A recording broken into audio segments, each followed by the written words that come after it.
A knock in the dead of night. Not human, not friendly. Jace Varro, a broken soldier, opens his door to find a dying alien woman clutching something impossible, a child that glows. "They killed the others," she gasps. "He's the last." Before. Jace can refuse. She's gone, vanishing into the storm. Now the drones are closing in. The cabin's walls shake. The child's light pulses faster, like a beacon calling death itself. Jace has one choice. Run. But how far can you run when the hunters are everywhere, and the child in your arms is the one thing the universe will burn to ashes? If you're new here, then please subscribe this channel and show thumbs up by liking the video. Now let's move to this wonderful story. Rain hammered against the roof of the small cabin, each drop hitting like a bullet. The wind screamed through the trees, bending them like they were made of paper. Inside, a man sat by the fire, his rough hands wrapped around a warm mug. His name was Jace Varro, and he liked the silence. The war had taken enough from him. Noise just reminded him of what he'd lost. Then came the knock. At first, Jace thought it was the wind, but it came again. Harder, faster. Someone was out there. His fingers curled around the pistol on the table. No one came this deep into the woods, not unless they were running. He moved to the door, pressing his eye to the peephole. What he saw made his breath catch. A woman, tall and thin. Her silver skin streaked with dark lines that could only be blood. Her clothes were torn, her chest heaving. In her arms, she clutched a bundle wrapped in shimmering cloth. Her eyes glowed amber in the dark, wide with fear. "Please," she gasped, her voice raw. "They're coming." Jace opened the door just as her legs gave out. She stumbled inside, collapsing against the wall. The bundle in her arms shifted, and a small face peeked out. A child, but not human. Violet skin, tiny freckles that sparkled like stars, and eyes that shimmered with an unnatural glow. The air around him hummed like the quiet buzz of electricity. "His name is Kalis," the woman whispered, pressing the child into Jace's arms. "They killed the others. He's the last." Jace didn't have time to ask who they were. Outside, the forest erupted with noise, not thunder, but the sharp mechanical whine of engines. Drones. The woman's head snapped toward the door. "You have to run, now." She pushed herself up, swaying on her feet. Jace tightened his grip on the child. "Who are you?" "No one. Not anymore." She touched Kalis's cheek, her fingers trembling. "His light can save worlds, or burn them. Don't let them take it." Then she was gone, vanishing back into the storm. Jace stood frozen, the child warm against his chest. He wasn't a hero. He'd left that life behind. But as the first drone smashed through the window, glass spraying like shrapnel, he knew one thing. He couldn't let them have the kid. He grabbed his rifle, shoved extra ammo into his pockets, and secured Kalis against his chest with a strip of cloth. The child's glow pulsed faster, his tiny hands gripping Jace's shirt. "Hang on tight," Jace muttered. Then he ran, plunging into the storm just as the cabin's walls exploded behind him. Jace ran, his boots sinking into the mud as the storm raged around him. The child, Kalis, clung to his chest, wrapped tightly in the strange silver cloth. The little one's glow pulsed like a heartbeat, casting faint blue light on the trees as they crashed through the underbrush. Behind them, the mechanical whine of drones cut through the wind. Too close. Much too close. Ahead, the black mouth of a cave yawned open between two jagged rocks. Jace didn't hesitate. He ducked inside, pressing his back against the damp stone wall. His breath came in sharp gasps. The drones couldn't follow here. The passage was too narrow, but he knew better than to think they were safe. Kalis squirmed in his arms, making a soft noise. Not a cry. More like a hum. The sound vibrated through Jace's chest, strange and warm. Then the child's glow brightened suddenly, illuminating carvings on the cave walls Jace hadn't noticed before. Ancient symbols worn by time now shimmering where Kalis's light touched them. A scrape of stone. Jace whirled, rifle raised. From the shadows the silver woman emerged, her movements unsteady. Blood streaked her arms now, darker than before. She leaned heavily against the wall, her glowing amber eyes fixed on Kalis. "You came," she breathed. "Good. The stones remember him." Jace tightened his grip on the child. "What's happening? Who's after him?" "The Vathari." She spat the word like poison. "They fear what they cannot control." She reached out, pressing a hand to Kalis's forehead. The child's glow flared brighter for a moment, then settled. His power grows. Soon, he won't be able to hide it. Outside, something heavy crashed through the trees. The hunters were coming. The woman's head snapped toward the cave entrance, her body tensing. "Listen carefully," she said, turning back to Jace. "Kalis is the last of the Lumi. Our people, gone. But our light remains in him. It can heal. It can create." Her voice dropped to a whisper.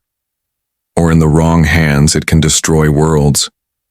She pressed something cold into Jace's palm, a smooth crystal clear as glass but humming with energy. "When the time comes, he'll know what to do."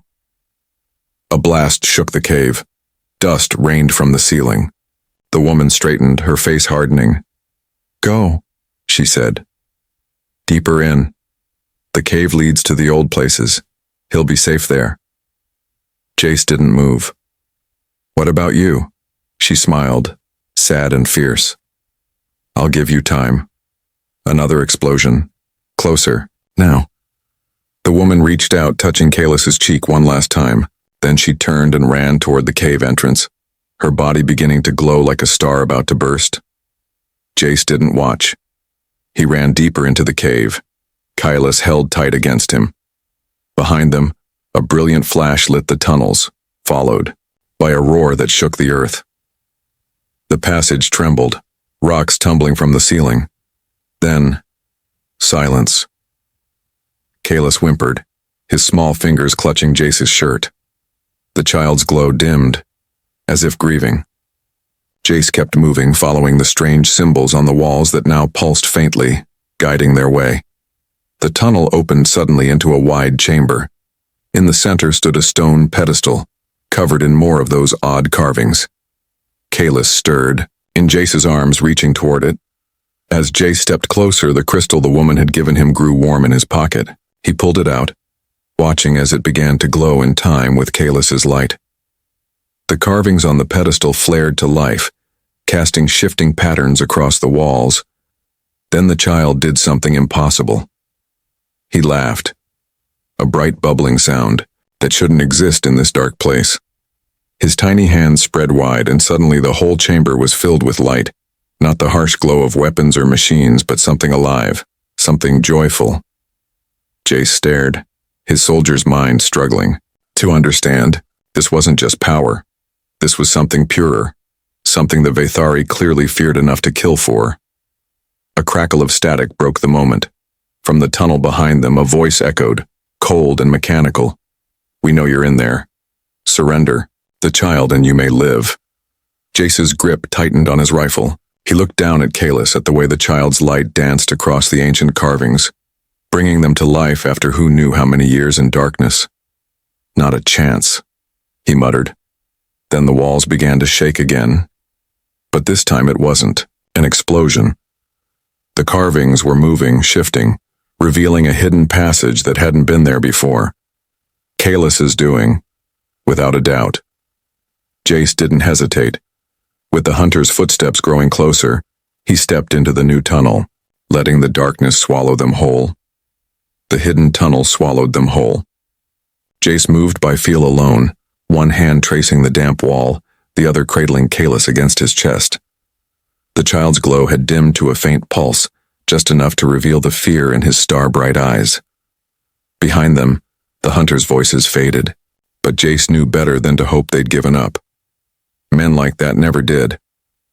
After what felt like hours, the tunnel spat them out into a narrow canyon.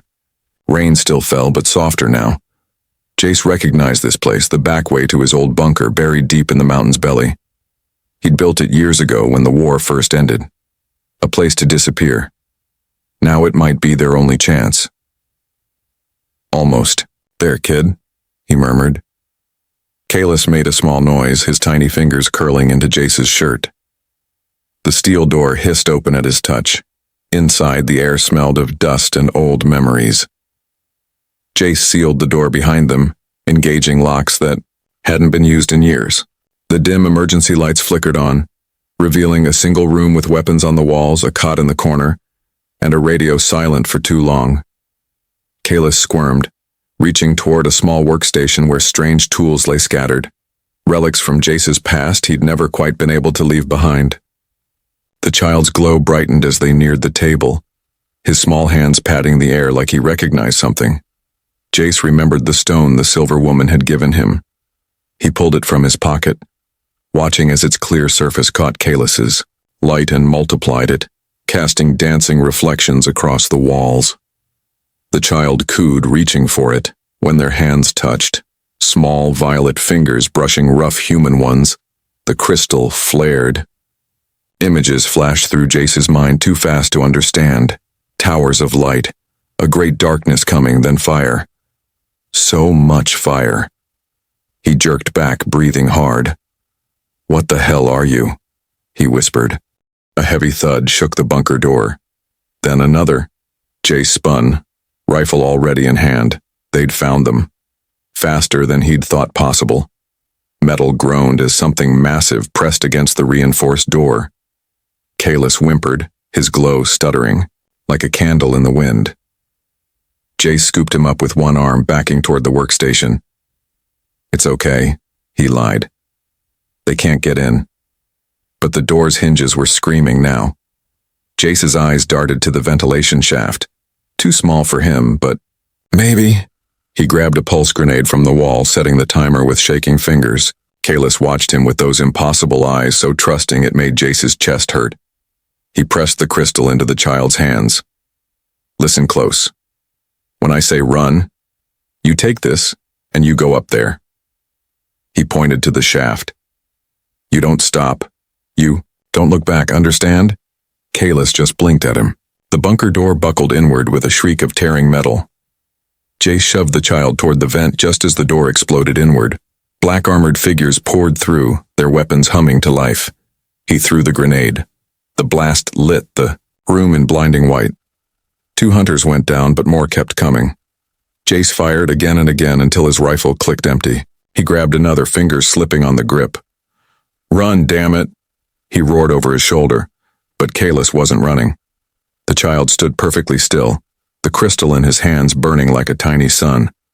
His glow spread outward, touching the walls, the floor, the broken door, and where it touched, the metal began to melt.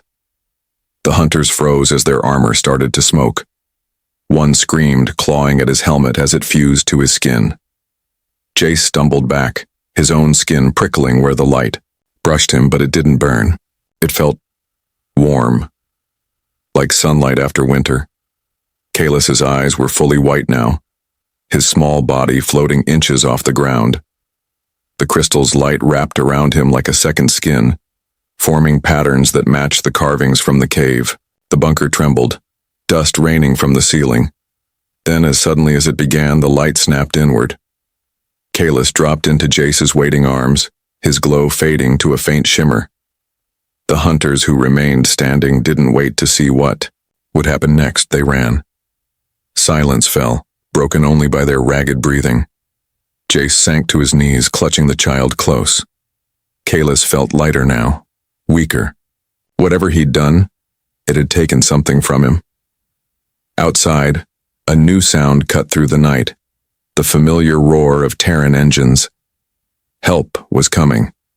But as Jace looked down at the exhausted child in his arms, at the way his light flickered, like a dying star, he wondered if they'd be too late. The radio crackled to life. A voice Jace hadn't heard in years spilled from the speakers. "Jace, you there? We're coming in hot." He reached for the mic, but Kalis's hand on his wrist stopped him.